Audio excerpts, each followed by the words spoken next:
So basically, I'm having a chat with my friend Courtney, and I think that a lot of you who listen to this know that I have an obsession with everything to do with Bravo television, and my mission is to get more Brits watching it so that I can gossip about it, and Courtney is my friend. So we met on, how did we meet on sort of Instagram following and stuff? Yeah. I was obsessed with Below Deck. So Courtney's in Below, well, she was in Below Deck. Yeah. And I was obsessed with Below Deck and I really liked her in it. So I followed her.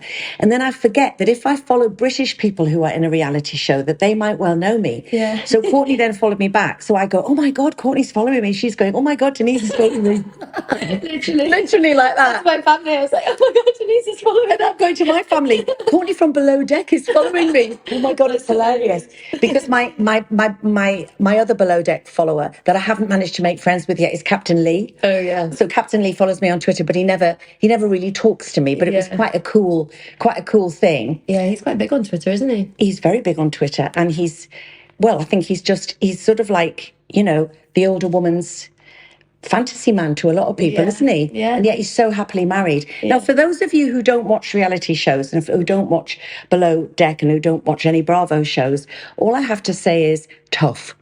Because as you know from now, this podcast is about anything that's happening to me in my life. And this week, when I knew that Courtney and I were going to have coffee, I just wanted to catch up with her. So before we just get into a bit of career, Courtney's just come back from a non-televised actual, because being a yachty. Yeah. So where were you and what boat was it? So it was a 98-meter boat. I can't say the name of it because that's down in India. Yeah. But joined them in Malaga, and then we went to Sharm el Sheikh, and then we went to Saudi for the Jeddah F1 Formula One. Wow. Yeah, it was amazing. It was a crazy experience. The boat was docked literally like right by the track, and like the parties around like Marina were mental. And bearing in mind that Saudi is a dry state. Yes. So it just worked that because you are offshore, I guess.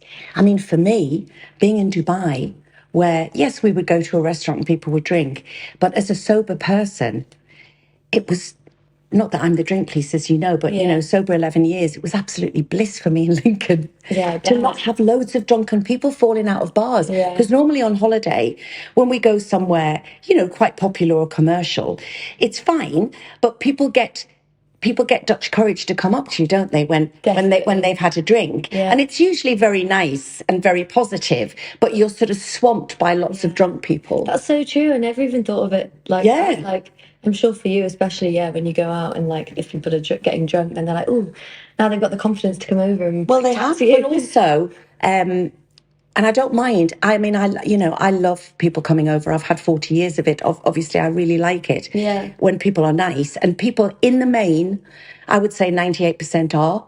The only thing with drunk people is that they pull you.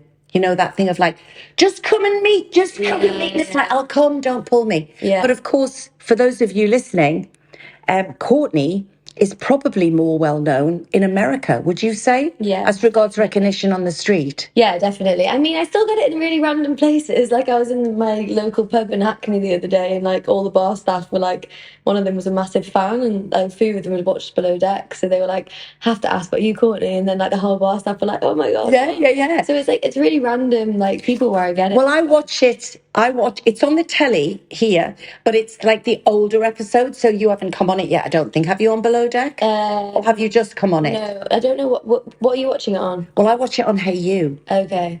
Yeah, so I think season 7, I think I am on that one. Right. Because I never watch my Housewives and Below Decks on telly. I watch it on an app called Hey You. Mm-hmm. And Hey You means that we get all the reality shows that we obsess over the day after America gets them. Yeah. So you're not sort of watching Courtney a while ago. Well, you would be, but not as, what I mean is, as the series airs on American television, we get it the day after. Yeah. And that's why I love Hey You. In fact, maybe Hey You might sponsor this podcast now. Perfect. Yeah, sponsored by Hey You. Just a thought, Hey You. Getting more and more people into my reality world. But obviously in America, it's huge on the actual telly. Yeah. Bravo is massive. Yeah, it's huge in America. Like, there's that, like, proper. I went to BravoCon, the event, and I've never felt so famous in my life, literally. BravoCon is like Comic-Con or Drag Con. Yeah. You know, it's where all Bravo people like me know all the Bravo reality shows. And so you get your Real Housewives of Miami, you get Vanderpump Rules. Oh, Vanderpump Rules. We've seen all of that. We've got to gossip about that. Yeah. Then you get Below Deck. So I think that's what Courtney's saying, that didn't you take your mum?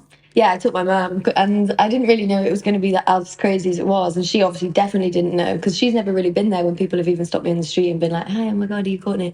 So we got there, and it was honestly like mental. There was people waiting outside the hotel, like you couldn't walk without like big swarms coming in. I bet your mum just couldn't believe it. My mum was literally like, "What is going on?"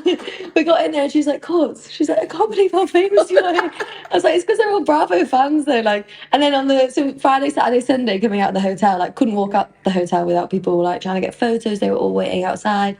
And then on the Monday morning, they were all gone, and I was back to being normal Courtney, person on the street again. Well, it was interesting for me this time, and I think I said it, didn't I, on the podcast last week, because we went over to New York to see Matty do Saturday Night Live, Wow. and since the 1975 got so huge, and I was photographed quite a lot going to their gigs this year, and it was all a bit of a sort of joke of spotting me at the gigs. That this time when I went to America, and again, because the crowds found out, the fans found out where he was staying and everything, I was obviously not Matty, but I was, somebody that he came out of my foo-foo. So I was still worth getting a photograph for, there's the woman who gave birth to him.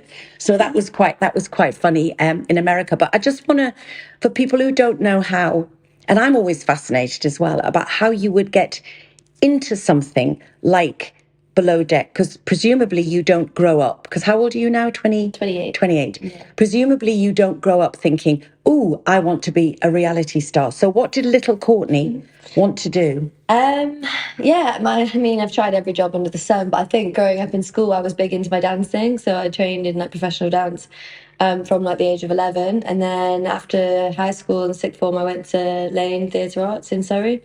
Which is a very, very well-known theatre school for... What's the age group that go to Lane? You can go at 16, but I went at 18. But yeah, 16, and then you do it for 3 years, basically. But I did the foundation course, and then I was going to stay on, and then but it's just so expensive that I couldn't end up staying on. I should have really stuck to my dreams of being like a professional dancer at that point, but sometimes I think the competition was so high, and I thought if I'm not going to be able to graduate, I just kind of gave up on that dream slightly. And then I knew traveling, I wanted to travel and stuff. I'd had travel plans like written out in my scrapbooks since like 15. And so I went home, saved up, and then went to Australia and just started traveling. And so how old were you then when you went to Australia? 20. And what were mum and dad's thoughts of their daughter going? Did they sort of support your wanderlust? Yeah, definitely. I think, for my 21st birthday, my mum wanted to buy me a Rolex, and I was like, no, I just want traveling. I just want plane tickets. That's brilliant, though. Yeah. So, and my mum quite likes designer stuff, and so it was killing her inside. She wanted to buy me something that I could keep forever. I'm much more about the experience. Yeah, and I'm like, no, I prefer plane tickets and like my first month's a com or whatever, it's quite cheap out there. But they were supportive. Like my mum loves me traveling, and like she's so like proud of how much I've travelled and stuff. And what siblings have you got? I've got an older brother, Josh. An older brother? Yeah, so he's like 3-4 years older than me. So you went to Australia. What were you doing, like odd jobs or? Yeah, random jobs, working in hostels. I was a paper delivery girl. Did you get one of those young people's visa things? Yeah.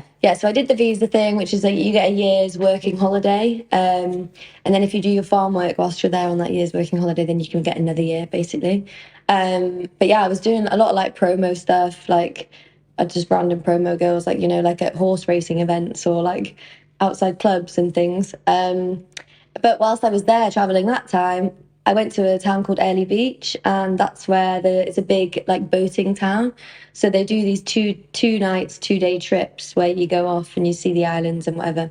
Anyway, so ever since I left after that year, I was like, I want to go back to Airlie Beach, and I want to work on the boat. So had you been on as a passenger? Yeah. So you went on a tourist trip? Yeah, I went on a tourist trip, and I was like, and there was quite a lot of young people working there, and I actually had a friend from my hometown out there, and I was like, I want to come back to this town and I want to work on the boat.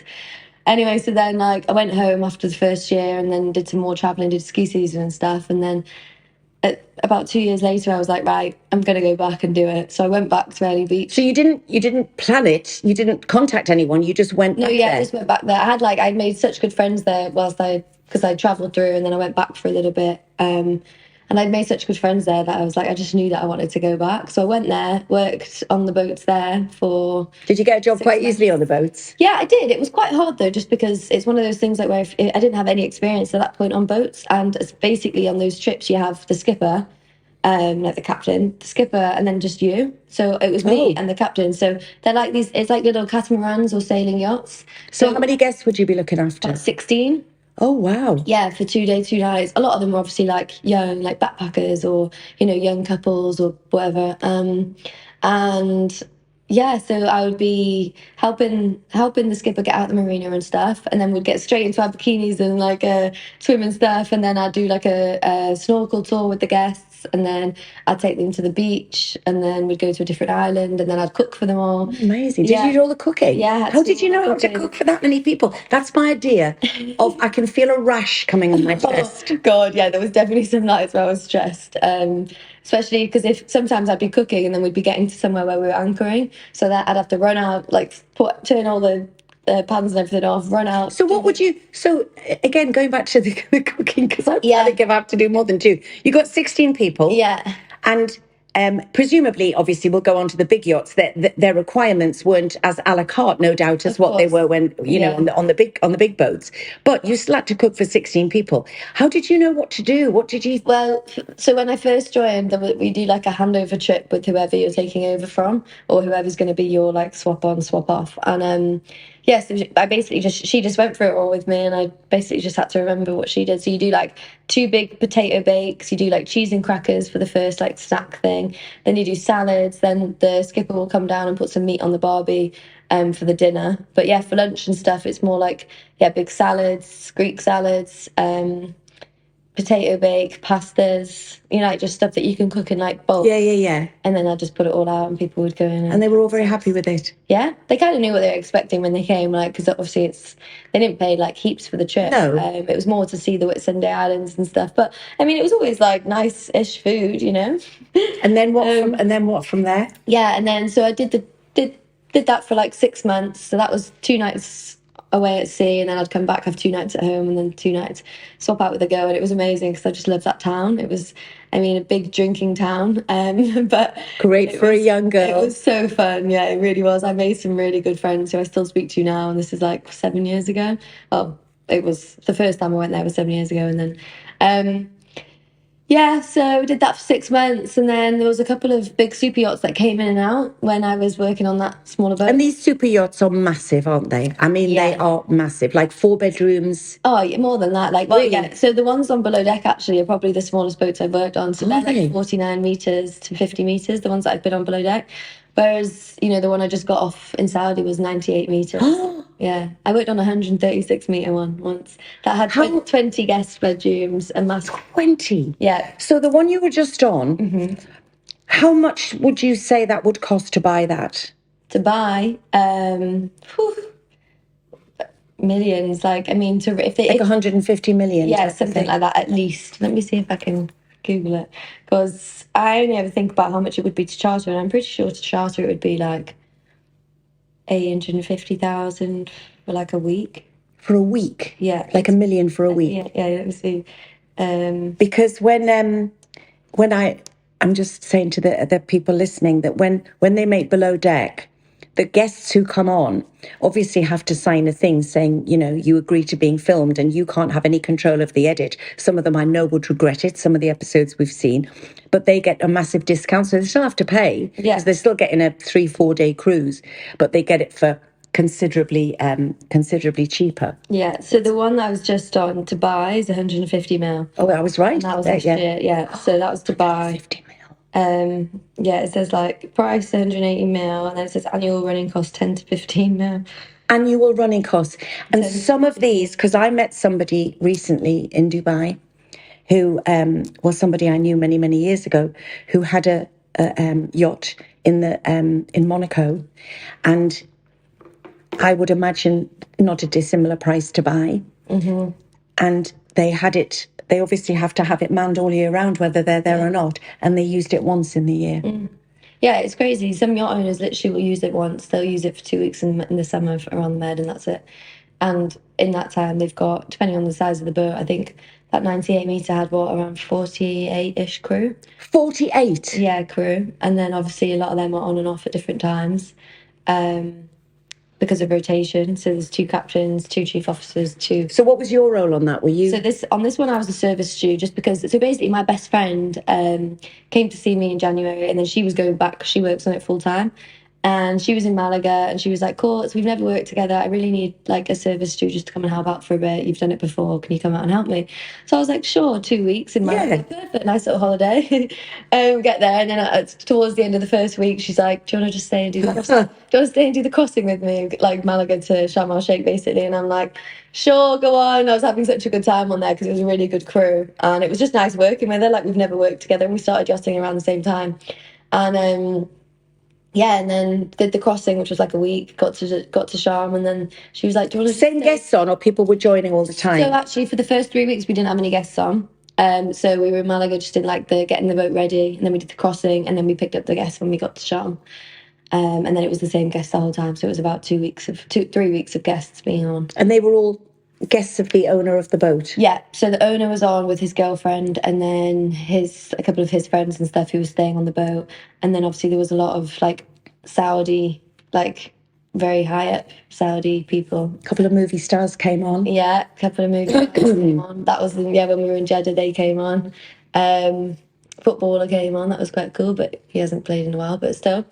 So yeah, it was a really cool experience this time around, and obviously being at the Jeddah like Formula One. Have you ever been to any of them? No. I went to the Cheltenham races this week. That was about enough for me. No, yeah, it was just so loud. Like, you don't actually realise how fast they're actually going. Like when you watch it on the TV, obviously you know they're going fast, but like just crazy. Like when we were watching it, it's quite like I had a bit of anxiety watching it because I was like, oh my god, if they crash now, like they're dead. Can you imagine? Why would anybody want to do that? Unbelievable. Yeah. No, but apparently it's like when they're racing, it feels like they've got like whiplash for like 3 days after it, or something. I heard.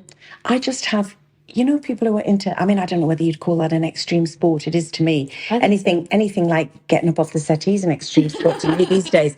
But I just have. I always say, I have no adrenaline junkie in me. Yeah. But then again, some people have said to me, yeah, but. Okay, I might want to ski down a massive black slope or whatever on a mountain, but I couldn't get up on stage in front of, get up on stage in front of 1,000 people, or indeed, at Michael Caine's birthday party, which I keep going on about. Oh my god, I saw this. But when you've done the initial boat, but lead us on to how you started yachting it to the point of getting below deck. So I left, so a couple of super yachts kept coming into the marina, and I was like, I want to be on them boats. As they say, the grass is always greener. So I was on these smaller boats looking at these super yachts thinking, I want to wear the uniform, I want to be on these big super yachts. And then I obviously had to leave Australia just because my visa was coming to an end. So I was like, right, I'm going to go home. I'd already got all my safety offshore stuff, and I was like, I'm going to go home and then just go to the south of France and just find a job.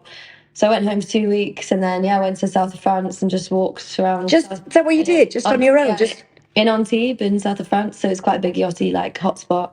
And I went there, went into a few recruitment agencies, stayed in like a yachty crew house kind of thing, which is like a hostel for people looking for work. And then walked around. You've got to like really network whilst you're there, because most people that are out usually work on a boat there. And then started day working, where you just obviously go to the boat and work for the day. And then did that like on a different couple of boats for a couple of weeks. And then I actually got a job as a nanny for my first boat. Oh right, I think I remember you talking about that. A little small boat for a Saudi guy actually. So I did that, and then I did that for a couple of weeks. Then they wanted to extend me, so I worked in their Cannes mansion for a while. And then in the September I got my first job on a 72 meter as a stewardess. So did you start as a third stew? Well, I was starting as just a junior stew. So on the boat that I first joined, there was 5 stews. So I was like junior. So because on below deck, there's normally the third, second, and first. Yeah, no, you and just there's all this hierarchy thing of who gets to be second or third. No, yeah, they do have that, but obviously if the boat's bigger than like 50 meters, then they need more than 3 stews. So on like that first boat that I joined, you have a first stew, well, chief stew, second stew, third stew, and then like 2 junior stews. So when you said on the other boat you were a service stew, that would be that you were mainly helping them basically serve everything. Were you doing the drinks and So anything past like an 80-meter yacht, you actually have a full housekeeping team and a full service team. So you've got like four service stewardesses and 4 housekeeping stewardesses, like different teams.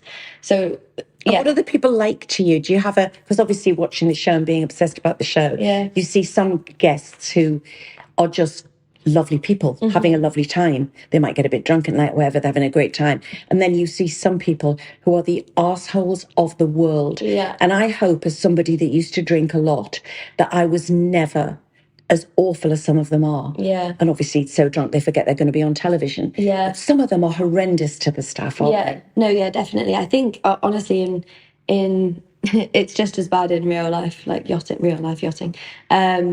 It is just as bad. Like it depends. I mean, guests don't even have to be drunk, like because obviously they're paying a lot more money for these charters sometimes, or like if they own the yacht, then they're paying a salary.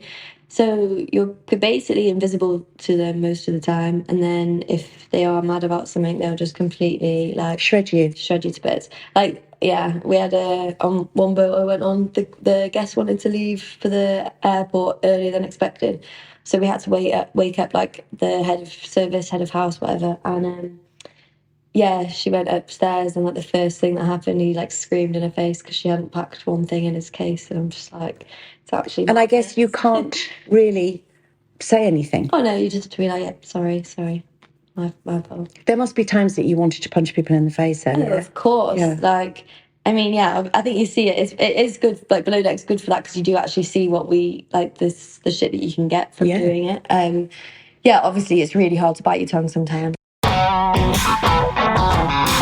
But you see how hard work it is, Courtney. Yeah. You know? Oh yeah, it's really hard. It's the hardest I've ever worked in my life, being in yachting. Like, it really is. Obviously, there's big perks to it. Like, for the event that we were just at and places you get to go to, and when there's no guests on board you can get off in these amazing places, but the actual work that you put in, the hours that you work in. And so below deck, tell me how you ended up being on television, because that's what I think is fascinating.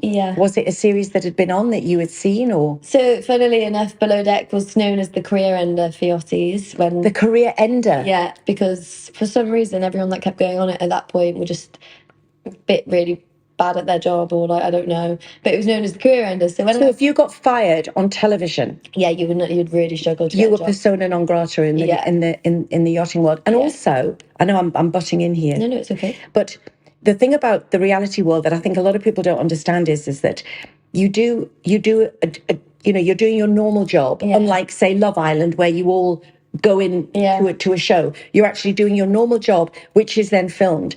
So sometimes when you come out of that, you're too well known to do certain things, but then you're not qualified for anything else. No, of course. So it's so it can work both ways, can't it? Definitely. A career ender. That's really interesting. So that's what you'd heard about it. Yes, that's what I'd heard about it. I hadn't watched it. I wasn't going to do it, and then I had a boyfriend. Well, I was seeing this guy on my boat, and we ended up breaking up. And it was just like, oh shit. He was on the crew. I hate yachting. Yeah, he was one of the crew, and I was like, I hate yachting. I'm just going to do below deck. Because like I never thought of reality TV, but I always kind of wanted to, be in some sort of performing or on television. Were they constantly putting feelers out as to who was interested? So like the casting director messages, like anyone that tags yachting basically on Instagram, they'll message and be like, hi, would you be interested in auditioning or whatever? So she messaged and I kept ignoring it. And then one day I just replied saying, next time you're casting, I'll be interested to hear more about it. Then a month or so later, she contacted me, and then I had about 5 or 6 Skype calls with the producers in LA and stuff, which was mad. It was like 11 producers on this Zoom call, but I couldn't see them, but they could see me. Oh my god! And I'm like I'm in the window of like my of my cabin, because this was when I was on the bigger boat. So I'm in this sat in the window of my cabin in the porthole, which is like the little window that we've got, and trying to do this like interview on Zoom, and yeah, it was just mental. Anyway, so then after about 5 or 6 auditions, they ended up getting back to me, and about very close to when we were going to start filming. So I had kind of forgotten about it, and they were like, just so you know, you're kind of in the final pick. And then they were like, hey, yeah, you've got it if you want it. So then I was like, oh my God, that's when it was like, now it's real. What were all your friends saying to you? Were they encouraging? They were saying, don't do it. Yeah. So any friends that were in yachting were saying, don't do it, because if you do shit, then you're never going to get a job in yachting again. And I was like, well, I'm not going to do shit because I'm not that. Because I'm not shit. Yeah. And I know that I wouldn't do shit, especially if there's pressure on to not do. Do you know what I mean? Like I knew I was going to go on there and work like my arse off just to make sure that I don't suffer getting a job after it. But like my mum's friends and like a couple of my best friends, they were like, Courts, you know, like, are you sure you like, because obviously if you do get a lot of followers, obviously around this, I mean, Instagram's always been quite brutal. Yes, not as brutal as Twitter, but nevertheless. Yeah, so I think they were all just worried. They were just worried about you. Yeah, they were like, if you come out of it with loads of followers, like, is it, you know, I've always like kind of not struggled with mental health, but like, you know, like insecurities and things. Yeah. So they were like, and people can big you up on Instagram, and they can absolutely pull you down. Yeah, so I think my family and stuff were all just a bit worried that I was going to come out like, and I was going to get all these followers, and then it was going to just make my like, you know, because we've seen it all in Love Island, they can eat you up and spit you out. Oh, of course, yeah. So yeah, everyone was just a bit apprehensive, and like I come from a very small town in North Wales, so like nobody's done anything like it before. And obviously when the trailer came out, oh my God. Was it like mad in North Wales? Yeah. But obviously on the trailer they used all of the bits where like we were all got so drunk on that season. Because you did appear to like a drink, Courtney Veale, if I may say. I know. And like, I don't know why I did it, because I hardly drank tequila before that, because I drank before Below Deck season 6. I drank tequila once on holiday with my friend when we were 16. But suddenly you became Tequila Courtney. Yeah, literally.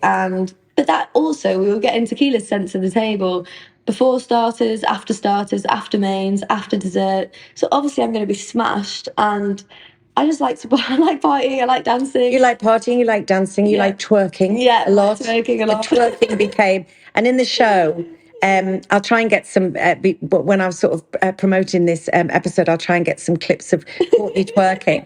And her friend on there was this gorgeous guy called Z, wasn't he?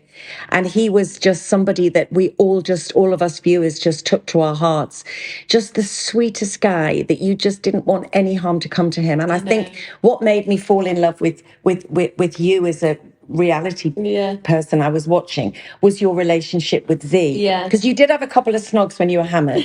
We did have you were always the go-to snog people of each other, weren't you? Or the go-to hot tub snoggers. Yeah, we were. We did have a couple of snogs. That was what they had. But nothing. But in the light of day, nothing that you ever felt, both of you. I think he would have.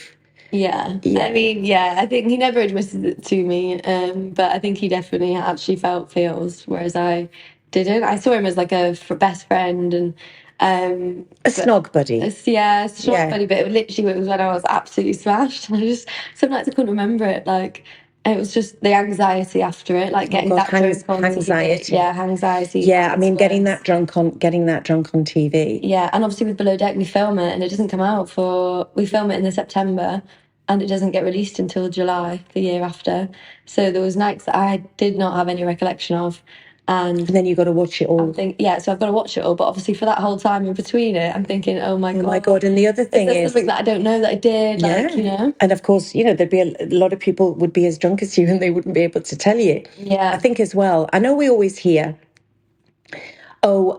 it's not my fault. It was the edit. And to a degree, that can be true. Sometimes the answer would be, and I'm somebody who's fallen victim to it, is don't misbehave and there will be no edit. Yeah. The other thing is, I didn't say that. Well, you did say it because it's on the television. Yeah. But the way that they can sort of pull bits of I'm doing all the actions, you can't see me, pull bits of the series out and push the other bits together, they can decide who they portray in certain ways. Yeah, definitely. And I know there's somebody else who I'm hoping to talk to when I go to LA, so I won't say too much about her story, but Natasha, who was one of your colleagues, I think she fell victim to a lot of editing issues. Yeah.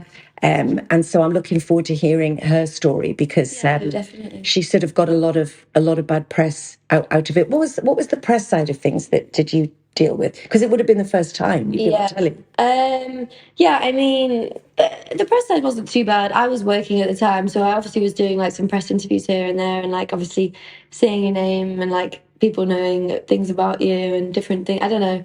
It was strange, but I think I felt I was quite fortunate, and I didn't really have that too much bad stuff. And just explain to me about the because this is all the stuff I love as well. Because obviously we don't see the crew. We occasionally see a cameraman. We occasionally see a reflection of a cameraman. So we're all aware that you're all being filmed, but you have a fourth wall, so you don't talk directly to the camera. I've seen it happen on very rare occasions. And of course, famously, we saw a cameraman when he jumped in to save the guy. Do you remember? Who's nearly lost his foot? Can't remember his name, but there was one crew guy on one of the series, and something happened. Got wrapped around his foot. He jumped into during a sort of anchor pull or something, and it wrapped around his foot.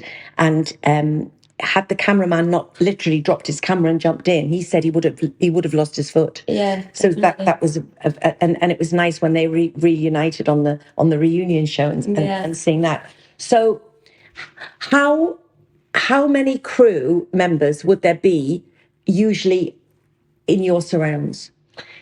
Like camera crew. Camera crew. So there was probably about eight on a day, and then there's a whole team. So 8 walking around the boats usually. So there's like a camera guy with a audio guy behind him or her, and so there was about 3 or 4 sets of them on the boat, because they'd obviously have to follow people around. Then there was a whole room that they just fully ripped out and put all like the cameras in there. Like the video village where they were so there's a whole team in there, probably about 5 or 6, and then probably a couple of producers on at the same time as well. So when we're on below deck, they have we're on our yacht, and then there's a chase boat that follows, like a smaller yacht, and then so basically. So that's where they all sleep? No, they won't sleep there because we never go that too far away from the marina. So you always go back? Well, we don't always go back, but they would. So they'd be on there. Basically, they'd take breaks. They'd take turns in coming on. They'd have their lunch on there, and then like whilst other people are on, and then blah blah blah. They'd have their shifts,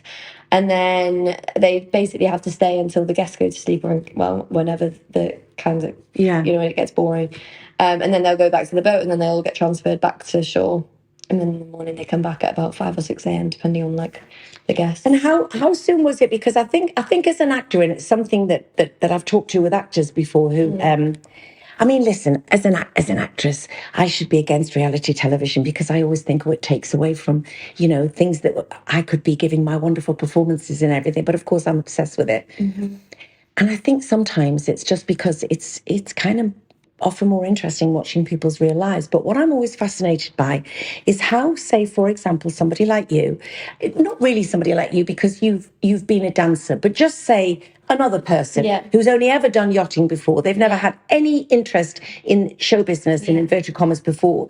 And you suddenly are living your lives with 3, 4, 5 camera people around. How they never seem to be affected by it. They never seem to be looking out of place or awkward or. I think it's really weird because the first person that comes to my mind is Storm. So Storm was my colleague. He became the bosun on my season 7. Storm, who was going out with Natalia. Yeah. So Storm, he's a very good example of that. Like he's never done anything with like TV show business, anything. Like he's just a yachty through and through. South African guy. And he just only wants a career in yachting. He didn't really want any of the fame from it. And so I was a bit like, what are you doing? Like surely this is going to be mental for you. But honestly, like I think it's weird for the first 2 days, and then because you're doing your job, you're literally like you can't care about it because you're usually running around rushing. So when you say you're doing your job, so obviously we all know, that when you make television, you often are doing your job, but you are also in a TV production. So say for example, because I see how busy you guys as stews are. I mean, it's endless until you go to bed, and sometimes the lack of sleep, because it'll for those who don't watch it, it'll ping up, that first guest goes to bed at midnight, but then you've got the drunken guests who are up till 2, 3, 4, and the stews have got to, or at least one of them has got to stay up and serve them drinks till they collapse, to be honest. then that stew might have to be up at 6 o'clock in the morning again and get 2 hours sleep. But if you're running about on service, and those guests, this is an example, those guests are demanding their dinner, and maybe it's running a little bit late because the chefs have not quite got it together in time, and the crew can't say to you, Courtney, just go and pick up that plate again, can you? Or can they do that? Because you've got the real paying guests saying, we want our dinner. Yeah. Not so much with things like that. They don't really get involved with anything like that. Like, they wouldn't be like, no, you have to redo that, and like they'll just be there following you. They'll just be there following us the whole time. There was occasions where, like, if they missed a guest coming up, and they like, say they didn't realise that a guest was about to come up and scream at one of us, so there was no camera crew there. Like, because I could be stood on my own in a pantry, and obviously they're not going to just be filming me stood on my own in a pantry.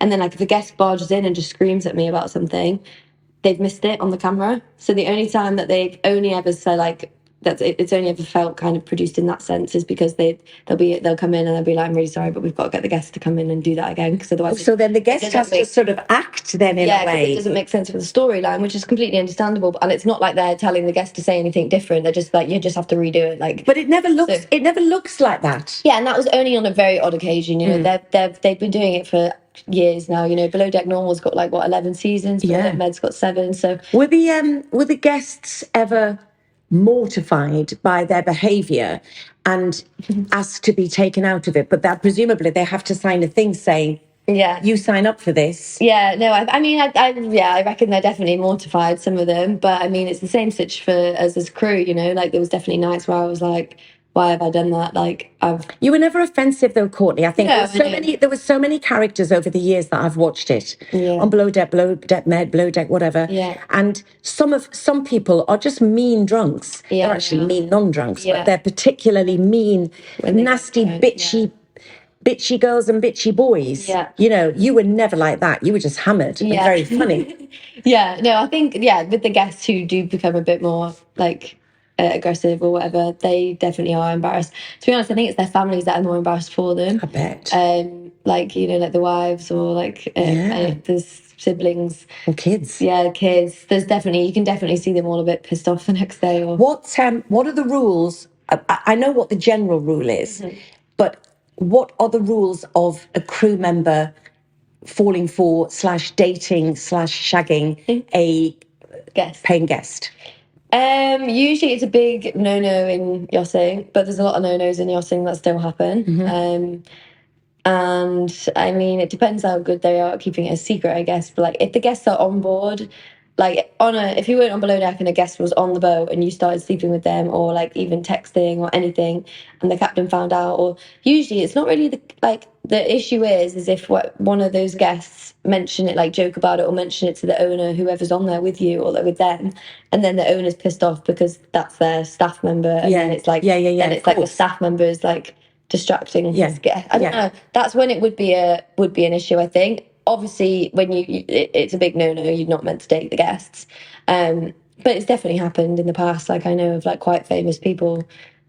Like, I've got mutual friends that have slept with very famous actors and stuff when they've been on and drunk and whatever. Really?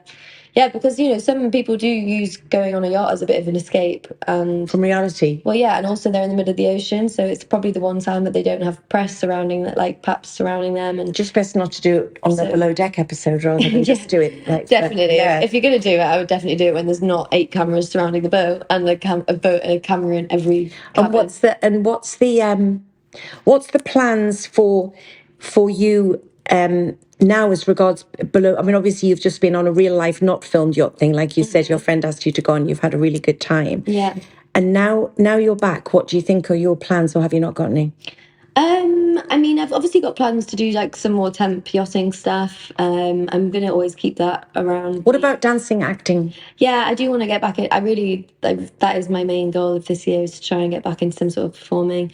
Me and my agency are kind of trying to do some digging to try and find out how I can kind of get back into it. I might even just I started going back to some dance classes again, like just to try and dip my toe. Oh, I know what you did, and I was away.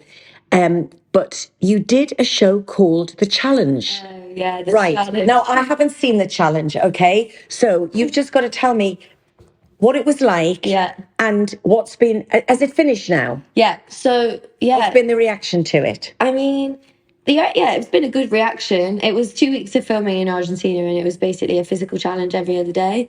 And then if you lost that physical challenge, you would be in an elimination round. And it was so hard, like the stuff that we were doing, like the first. Did you know how hard it was going to be when they asked you? No. So I think I was quite a last minute person they added onto it, and I never even watched it. And then I was on the flight there, and I was watching the Challenge US, and oh my! Did you think, what am I doing here? Yeah, like what? Who else was in it? Who would we know? So James Locke from Towie. Yes. Ella Ray Wise from Towie. Tristan Phipps from Made in Chelsea. Kaz Crossley from Love Island. Yeah. She went to jail recently in Dubai. She did, yeah. Shame. I saw that. Tell you what, she was very lucky. So, yes. I mean, I have to say, yes, she was filmed doing something drug-related in a room, but whoever filmed her in a private party situation and released that, what an absolute CUNT to do such a thing. I know, isn't it? Yeah, that's especially when you know that's not, it's bad enough doing it anywhere. Yeah. But to do it in a country like Dubai, where they know that they know what the laws are over there. Yeah, it is. And just the thought of spending, I think it was a couple of nights before they managed to get her out. Yeah. I mean, that was just terrifying. I know. I think she went in, and I think she got arrested on like the Monday and detained, and she was in there till the Friday, maybe Thursday or Friday. So yeah, absolutely. Well, we spoke to her after it because we had a group chat from the challenge. So we were all messaging like, "Oh my god!" Like, because what did she trying to say? figure out.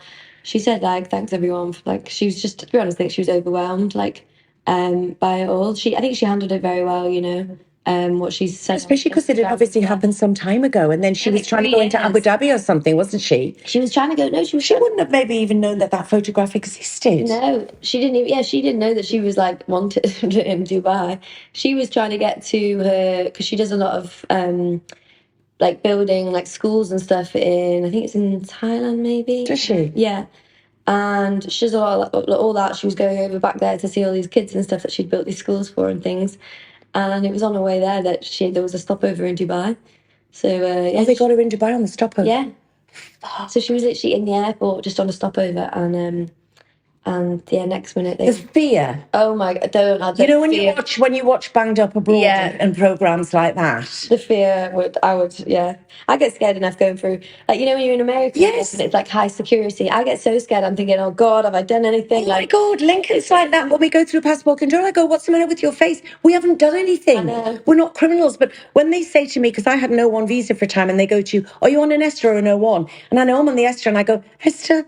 But it's like, it wouldn't even matter really which one I was travelling on. But you go, and also those passport people are obviously trained in sometimes being as horrible as feasibly possible in their face. Yeah, no, definitely. So you feel terrified. So okay, you've got James Locke, you've got this, you've got Kaz Crossley, you've got you. Who else? Kaz, I don't know, Kaz Kwame, I think I say her name.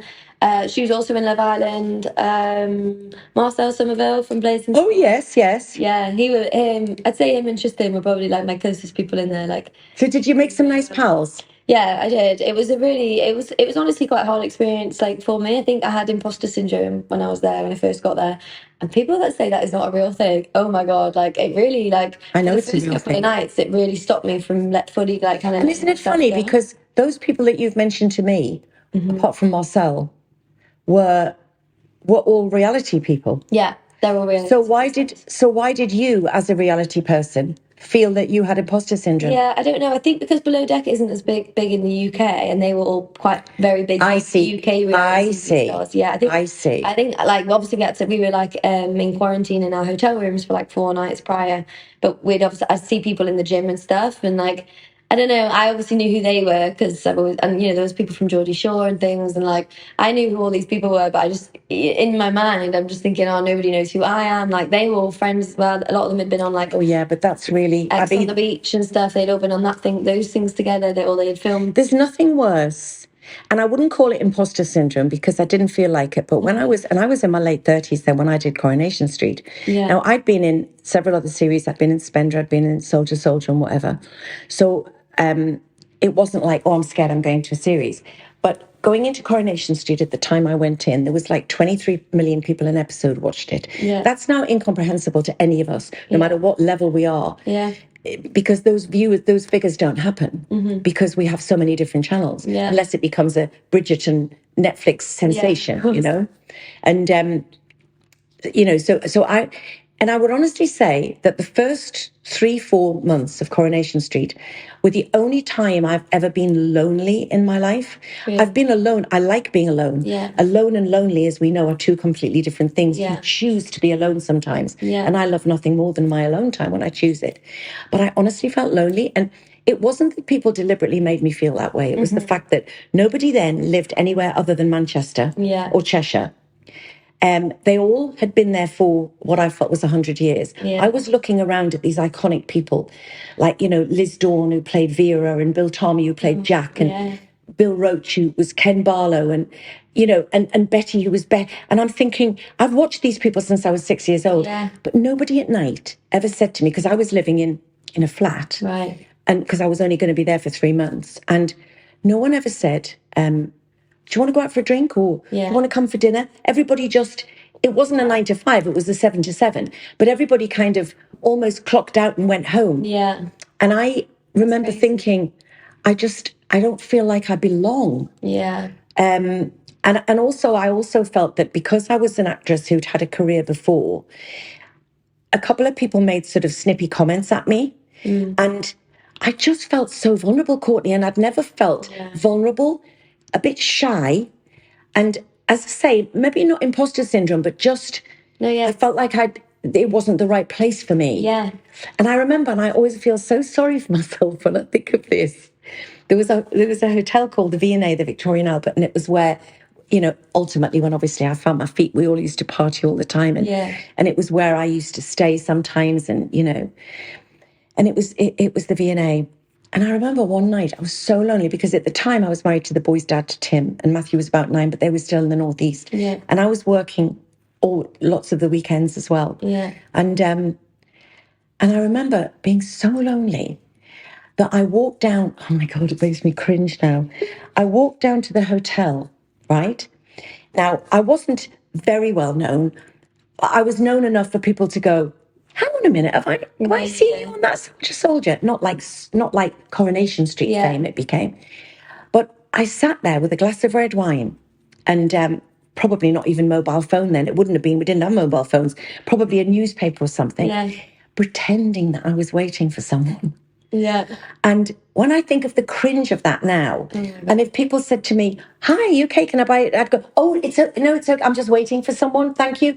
Hoping that someone I knew would come in. You know? Oh my God. And I just think now, oh my God, what a saddo. But I've never, luckily, before or since, I've never been. So I can only sort of, it's like you're trying to be friends with people and they're not letting you in the gang. Isn't it? Yeah, it really is. Like, honestly, like everything you just said is I've experienced, and like I think going into like obviously I don't know. It was just it's very different. You know, like I can get on a boat, and I got a lot of experience of walking onto a yacht, whether it's being filmed or not, and having to make friends with all the crew.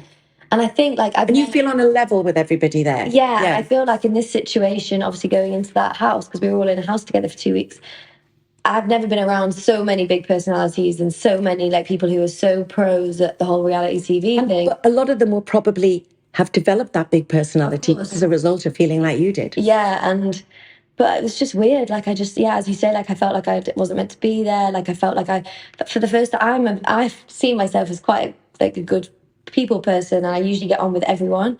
And like it wasn't that I wasn't getting on with people. But it saps you of your personality sometimes. I felt like I had no personality, and I was like, I think, and then obviously the more you start stressing about that, the worse it gets in a way, because you're not really relaxing. When I did Yakety Yak, a musical, I was 23 in the West End, and I'm not a singer. I'm an actress who can hold a tune. I can sing. Or when it's a character song, like when I did a few years ago, Calendar Girls the musical. I played Celia, who had her boobs done and everything, like a comedy character.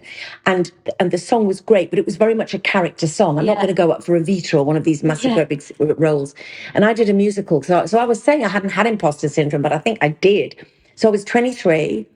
I'd replaced someone when it had been sort of in a fringe theatre in London, and then it went into the West End. I had 9 days to rehearse in, and they were all musical theatre actors.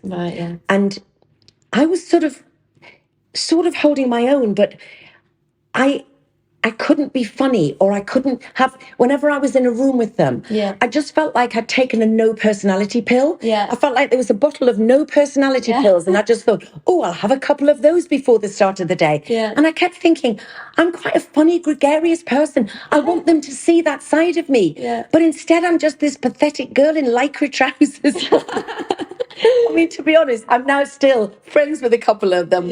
You know, a band called Darts was in that. You won't remember, you weren't even born. And the former Gann brothers, who've all gone on to do great things as actors, and we still laugh about those days. But it's a horrible feeling, isn't it? Insecurity. It really it really is, because I'm same as you. I feel like I've got quite a big personality. Like when I'm comfortable with people, like people are always like laughing, and like it's just always quite fun, positive, like chappy, I don't know, conversation. And then in that situation, I was just. How did you do in the show then? Zapped. So I came third. You came third? Yeah. So I was in. So basically, we were there for 2 weeks, and they managed to somehow squeeze it into 5 episodes. And so I was in every episode, made it till the end, and then was in the final. Who won? Tristan Phipps and Kaz Crossley. Thank you so much for listening to the Juicy Crack podcast. I am loving doing it, and I'm loving having my own voice that's only edited by me, or, well, DK. If you're enjoying it, tell your friends, and let's try and grow our Juicy Crack audience so that I can bring you better content every single week. Also, leave a question and I will endeavour to read it out and answer it for you. Thank you. You were third? Yeah, came third. So a guy. Are you proper fit then? Well, I think I'm very competitive. Like, I think I definitely wasn't as fit as some people on there. But you weren't going to show it. I wasn't going to show it. And I knew that I knew that they thought I was going to go out first, definitely. But I think that was because I was acting so shy, and like, I honestly think people thought, oh yeah, she'll probably go out first just because she doesn't really have it in it. Mm-hmm. Do you know what I mean? And then, so I think then when I went into the first elimination round, because we came like second to last or whatever in the first trial. And then I think after that, everyone kind of saw this other side of me, because they were like, oh, maybe she has got a bit of like fight in her. And it was me and Curtis. Curtis Pritchard? Yeah. God, he gets everywhere, he does. Yeah, him and AJ were in it. Yeah, so me and him were on the first elimination together, and we smashed it. And I think after that, they were like, oh, okay, maybe she will. But I was definitely Did Curtis and AJ talk about their Hollyoaks foray at all? No, I mean, they mentioned that they had obviously done it. Interesting, yeah, it went viral. Anyway. Yeah. Oh, yeah. Yeah, how's Trish? How's Trish? Because, bless their hearts, Robert De Niro and Al Pacino don't have to panic very much, you know, and it was quite funny. But if you're going to go into something and not be the greatest actors in the world, at least do it like they did and go viral. Yeah. And of course, one of the lines that they said badly was "How's Trish," which was my character. And then there was bloody bags and cups, and I've got 3 cups with "How's Trish" on that my friends bought me in bags. Oh my God, it was it wasn't so hilarious at the time, but it was hilarious how it all sort of played out. Now, you sort of touched on, and this is not a mental health podcast, but you know that I talk about my own mental health struggles and stuff. Yeah. How are you doing when you say that you've had mental health issues in the past? What have they been? How have they sort of manifested in you? So I don't know. It's not so much. I don't know how to word it. I think I've always struggled with like body dysmorphia. That's probably been my main thing. You know, even though it doesn't matter how many times people tell you you're gorgeous, you're not seeing it. Yeah, like I think I'm slowly like entering this new phase, I think, which I'm feeling way better at the moment. But yeah, for years I just really struggled with it, I think. And then obviously I was traveling so much and working away. Every time I came home, my dad's obviously sickness deteriorate, like health deteriorate. So your dad has Alzheimer's. And your dad is how old? He is 63 now. Which is a year younger than me. Yeah, he got diagnosed properly diagnosed, I think at 58 or 59. But obviously I had been working away, and I was still working away after he got diagnosed. And I think I didn't want to focus on that. So I know that my mental health, like body dysmorphia, like eating disorders and things like that, definitely got worse during that time. I think I didn't want to focus on that, on like my dad being sick. And how did it start to manifest? You just sort of saw him gradually decline? Yeah. We started to see like him decline, and we started to see him getting more and more confused, or like agitated or frustrated and stuff. And Had he always been quite an outgoing dad? Yeah, super outgoing. He worked offshore on the oil rigs every month on, month off for my whole life. So I think that's why I'm also used to being away and working offshore and stuff. He worked on the oil rigs.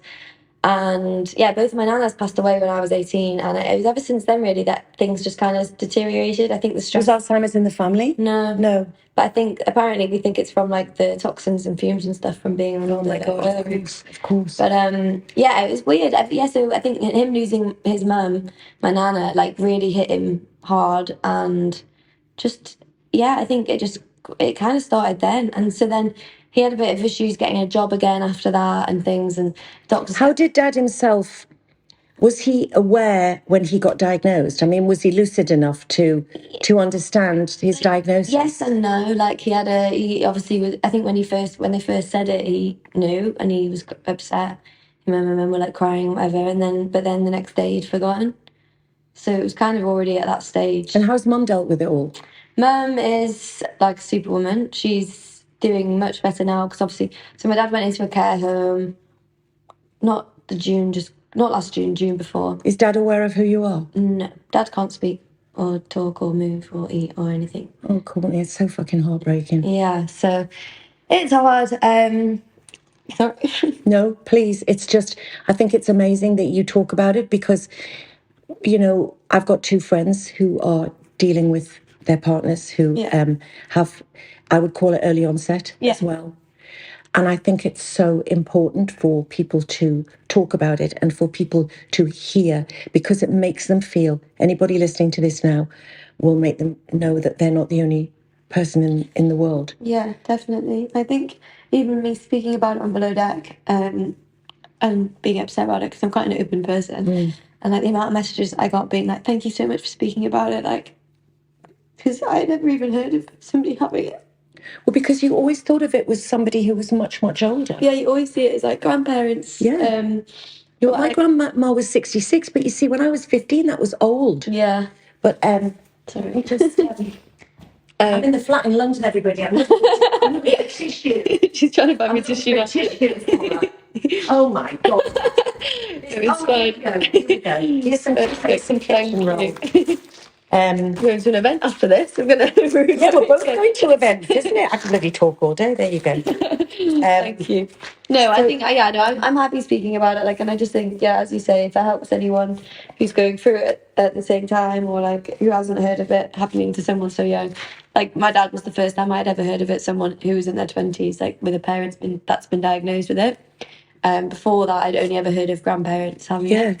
So, like, I think that was another reason why I didn't know how quickly it was going to deteriorate. Like, we kind of knew it was becoming dementia for a good 2-3 years. And then when they actually diagnosed it as early onset Alzheimer's, I kind of thought it was going to carry on the same for at least another 5-6 years. And within 2 years, he was going into a care home. You see, I didn't know until a friend of mine's been, obviously I've had several people that I've known been affected by it, but there are apparently about 72 different forms of dementia, Alzheimer's being one. Then, of course, aphasia we have with Bruce Willis, you know, now. And again, no, I know someone who is affected by that, and that is not actually affecting, as yet, someone in their 60s, the memory so much, it's affecting the moods and the personality. So the lady I know who's living with this partner, that's what their struggle is. That it's like, I'm having to be patient here. Because I know that you're poorly.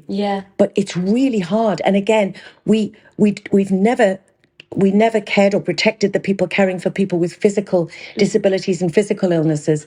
And we certainly don't care for those dealing with people with things like Alzheimer's and dementia, because to be the partner and, you know, to have to, you mourn the death of that person when they're still alive, don't you? Yeah, definitely. I think we've been obviously mourning my dad for quite a long time now. And I think it was, as you say, it was really hard for my mum just because, you know, there'd be times where she'd be so angry and frustrated at him but then she'd have to think this isn't him, it's the sickness. Yeah. But because he looked normal, Of course. and he still had some personality traits to make him him. She still wants to scream and shout at him. But yeah, and like, but then there was times where, like, you know, there was times where I'd go for a walk with him, because it got to a point where we didn't really want him going on walks on his own, and I'd be on a walk with him and with the dog, and next minute he'd be walking in the middle of the road, like screaming, swearing, shouting at me, being like, where's Simone, like my mum, you know, shouting for my mum and saying, I want to go home, I just want to go home, but walk in the opposite direction. He's lived in this town for his whole life. And I'm like, well, Dad, if you want to go home, we need to go this way, you know? And there'll be times we'd be having a full screaming match on the street, because I'm like, we're stood in the middle of a main road. I'm stressed. I've got the dog on the lead trying to go the opposite way. There's the road that you stood on, you know, big trucks and stuff coming. Nobody else is understanding why you're causing this disruption. Yeah, nobody knows what's going on. And I'm like, get out of the road. But he's like fuming. And the more angry I would get, the more angry he'd get. And like, it was just, you know, by the end, I'm bawling my eyes out. But it's completely and utterly human nature. Yeah. He's being looked after, though. Obviously, he's in somewhere very, very nice that protect him. Yeah, he's in a care home in Denby now, and they're literally, it's amazing. Every time we go there, he's like so clean. He's like, they're just like they don't know. Really look after him. Yeah, they don't know when we're going, and like every time we go over there, he's like clean shaven. And do you think you're getting better with your see the flicking sounds? Yeah, no, you don't want him to think that because he gets really upset if he's not in the podcast. Is he there? Oh, I thought he might be there. Lincoln always comes in and goes, why wasn't I on the podcast? Oh. He's at Westfield getting a suit or something for tonight. Oh, nice. Yeah. So how do you think? I mean, are you feeling better in yourself now, or do you still, like me, there's always going to be moments when that demon or that unwelcome visitor comes along and gets the better of you? Yeah, I think, I mean, I'm hoping that I'm like on a new path. I actually am feeling quite a big difference in myself at the moment. I think that first month of the year was not great for me. Like the whole kind of new year, new me thing really got to me, and I was thinking, oh my God, what path am I on? Like, I don't really want to be in yachting anymore. But I don't really know how to go about like getting more TV shows, or like, you know, I don't know. I was just feeling a bit like down in the dumps about everything. And yeah, the first 2 weeks of Jan were just shit. And then slowly, and then I think obviously I got my new flat in London, and I like moved in with a friend, and it like things were like getting better. And then I think honestly just going out away and working for a bit, having some structure and routine in my life again, doing something like that I'm good at again. And getting third in the challenge as well. Yeah, doing the challenge as well, and that coming out, and like I was just at the crew on the boat that I was just on, you know, I met some people that like I know that I'll continue to be friends with now. And what about boyfriends? Where are we up to on the boyfriends? Still single, or even on the hookup level. Yeah. How are we doing on that? I'm still single. You know, there was a couple of interests on the boat that I was on, but yeah, I don't know. I'm still very I feel like I don't want to get into a relationship until I know that I'm like 100%. You know, because I don't like to. Well, yeah, because you're still working internationally as well. Long distance relationships are tough, man, aren't they? Oh God, yeah, they are. And I just don't think I've got it in me at the moment to have a long distance relationship. Like, I'm quite happy single. I feel like you're only 28. Yeah, I feel like I'm still only at the start of this kind of journey that I'm going on, and I think. Yeah, I'm just feeling. I have a really good feeling about things at the moment, and I feel it for once. I'm actually feeling really optimistic and like not seeing myself and hating what I see in the mirror like every day, and like putting myself down. Like I'm really trying to get away from that, and of course that brings good things to you, definitely, doesn't it? Yeah. It's hard because we know it does, and we can't always help feel like that. But we just know that people want to work with and be with people who are in a positive headspace. Definitely, yeah. And I think I met this girl when I was working on this last boat that I've just come off, called Marion, and she was just so like aloof and funny, but she was so like wise in what things she'd say. Like after 2 weeks of me working with her, she was like, Courtney, you need to read a book. And I was like, right, what book is this? She was like, it's called Why Men Love Bitches. She was like, download it. She was like, you need to read it because you need to stop being more of a bitch. She was like, then you'll find the man. She was it's like, dead hard though, isn't it? Because we're both, I think, natural people pleasers. Oh God. And the thing is, it's really been a problem for me in my life, Courtney. And Lincoln is not a people pleaser, and he's been good for me. We've sort of yin and yanged each other, and he's tried to make me a bit tougher. But it's bloody hard because when it's in you, but I'm sick at the same time of managing other people's expectations at the risk of my own. Yeah. I'm sick of it.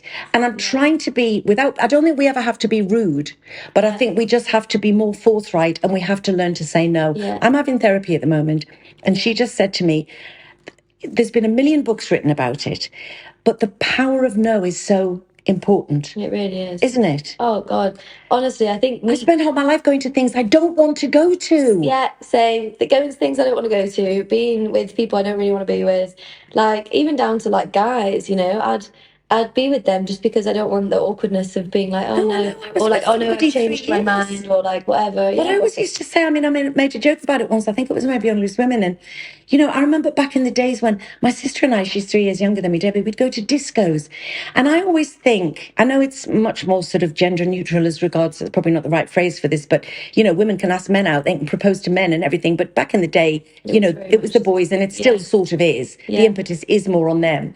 And no matter how feministy we are, we still sometimes like that. But I just used to see a guy, you know, you could almost see them plucking up the courage to walk, you know, the Green Mile across the dance floor to ask you to dance. And even if they looked like Quasimodo, I would go, yep, absolutely. And then be dancing. My sister would just politely, but just say, I'm okay, thanks very much, thanks for asking. And not have a problem with them then walking back. But as a result of that, I ended up being with someone for 3 years that I should have been with for 6 months. Because every time I said, I think we need to talk, he would fill up. And I'd end up going, oh, it doesn't matter, it's fine. And I was there 3 years, trapped with a hollow, empty feeling in my tummy because I didn't want to be there. Yeah, no, I completely get that. Like, I think me coming, like, exactly the same as what you're saying. I think I still do it now, and then I have to stop myself because I'm like, no, if I don't want to do it, like, I'm not doing it. It got to a point where it was honestly like, even, it sounds like the tiniest things, but, you know, like going to like after parties and then getting there and being like, oh, I don't really want to be here, but then I'd stay just because I felt bad about leaving or felt awkward or like... And yet people don't really care if we leave, Courtney. Nobody cares. Nobody cares. Nobody cares. I know, that's what I'm going to Nobody cares. It was like when I got sober, I'd be sneaking backwards out of a venue in case people went, oh, you're so boring, you can't go. Nobody cared. They may have for about 5 seconds gone, oh, where did Dens go? Did they go? Oh, anyway, as I was saying, blah, blah, blah. They don't fucking care. I know.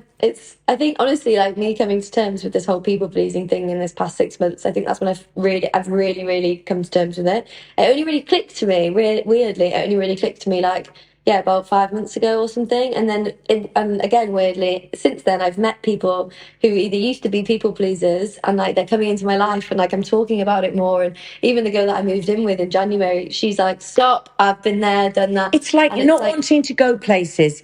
I now... Lincoln will say to people, and I'm not talking about letting people down at the last minute. I'm sure you're the same. We both are involved with charities. I would never in a million years, unless I was desperately sick or there was another, you know, personal reason, very serious, would I ever let down a charity. But I'm just talking about an event where there's going to be a million of me. I'm not integral to the evening, but I've promised I'd go. And I really don't want to. I just really don't want to. And Lincoln would just go, oh, hi, listen, I've had a really busy week. I'm absolutely shattered. Have a brilliant time tonight. I'm not going to make it. And the people will go, okay, mate, no worries. Bye. I go, hi, all of my family and everybody I know has been wiped out in a major aircraft disaster in the middle of Nepal. And I'm so sorry, but I've got to fly to them immediately. Bye. I do exactly the same. And then I'm like on edge on what I'm posting over the next 2 days because I'm this big lie. Because then you can't post anything. I mean, oh my God, I genuinely had to get out of going to this gym thing where I was having a new sort of training, what do you call it, consultation thing, the day we got off the plane from New York last week. And we were going to, and I'm not talking about this Michael Caine party anymore, but it was a big party and we were going to it. And I was integral to it because I'd been asked to speak. And I had talked about it last week. I'm having bad vertigo spells at the moment, all the spinning and everything. And I was spinning so badly. I came back in here, I felt sick. I had to lie down in a darkened room in the bedroom, and I couldn't go to the gym. But because it was so important to go to Michael's birthday, I rallied like you wouldn't believe to go, but I felt so poorly when I went there. And then, of course, I did the bit there and then I posted the next day because it was Tom Cruise and Michael Caine, and I was, thrilled that I'd been part of it. But then I was thinking, oh my God, the gym people are going to just then think, what a shyster. We've really arranged to get these trainers together for her, and she's just let us down. And I go into a complete panic anxiety attack about it, because I was poorly when I was at the party, but I rallied, but I couldn't have rallied for the gym. Yeah, no, of course. Oh, God, it's just, you wrap yourself up in these circles. Yeah, I know exactly what you mean. Like, I honestly, for ages, I thought it was just me that like does this stupid stuff. Well, it's good that we've got quite a few years between us, but we can sort of support each other when we feel like people please. Yeah, definitely. Or we can ring each other and say, will you ring? Yeah. But talking about going out, we are both going out tonight, both to things that we want to go to. Yes. You're going to a jewellery launch, and I'm going to the Burberry Rainbow Awards LGBTQ night. Cool. And I've got nothing to wear, as usual, but I'm going to rally something. So, Courtney, thank you so, so much. I haven't even made you a cup of coffee. Oh, that's partly because I didn't even have any milk in. It's fine. Thank you for having me on. Oh, my God. Thank you so much. Lots and lots of love, and I'll see you soon. Yeah.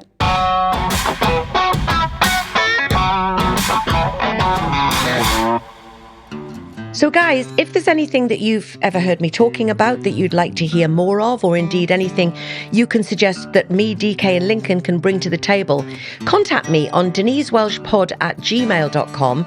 And indeed, if you've got any questions, ask away. We'd love to hear from you.